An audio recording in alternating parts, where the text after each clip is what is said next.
The Minnesota Vikings are projected to get 3 compensatory picks, but how could they lose one? It's a little simpler than you might think. The Minnesota Vikings are set to get 3 compensatory picks. That's what the entire offseason was built on. Yeah, they wanted to build the strongest team, but by building the strongest team, you have to have foresight and you have to look into the future. And one of the ways the Vikings were doing so is signing players who were cut so they could get compensatory picks down the line. Those picks will come in the 2026 NFL draft. We won't know what they will get until March, but thanks to Over the Cap's Nick Cordy, who is the foremost expert on compensatory picks, we are seeing the projections. Sam Darnold is going to net them the 97th pick. There is nobody else who could knock them off of that spot. So he's going to get picked 97th. That one is essentially a lock, but the other 2 aren't. And the second one is Daniel Jones. Right now, he is projected to get a 4th round compensatory pick back, but that could turn into a 5th very easily. Let me explain. The compensatory formula is very simple. It's you get a point total based on your average annual value of the contract. So the top point total is 1968, and that goes to Dak Prescott. Then after that, you have to add in the snap percentage.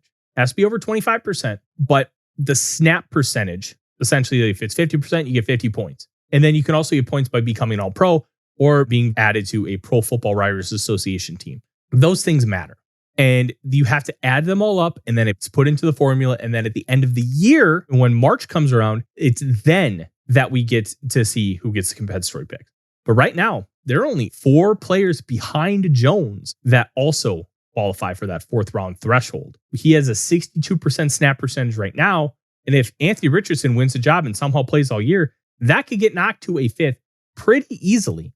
And that's something to keep in mind.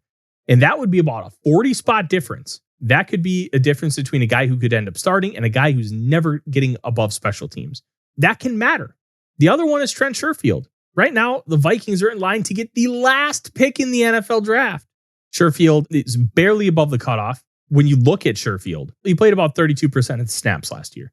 If he plays lower than that, or if he gets cut, being cut, you can still qualify. But if you don't have that snap percentage, that's going to kick him out of that spot. And the Vikings would not get that pick. So how much Sherfield plays is going to matter in this situation. And that is going to be a big, big deal. Now, day 3 picks aren't the end all be all, but we've seen plenty of day 3 picks make a big impact for the Minnesota Vikings over the course of the past 10, 15 years. Remember Stephon Diggs? It's going to be interesting to see how this plans out. But even if it doesn't pan out the way you want, they're still going to get a 3rd and 5th round pick. Pretty good. I'm Tyler Forness with A to Z Sports. Let's go Vikings.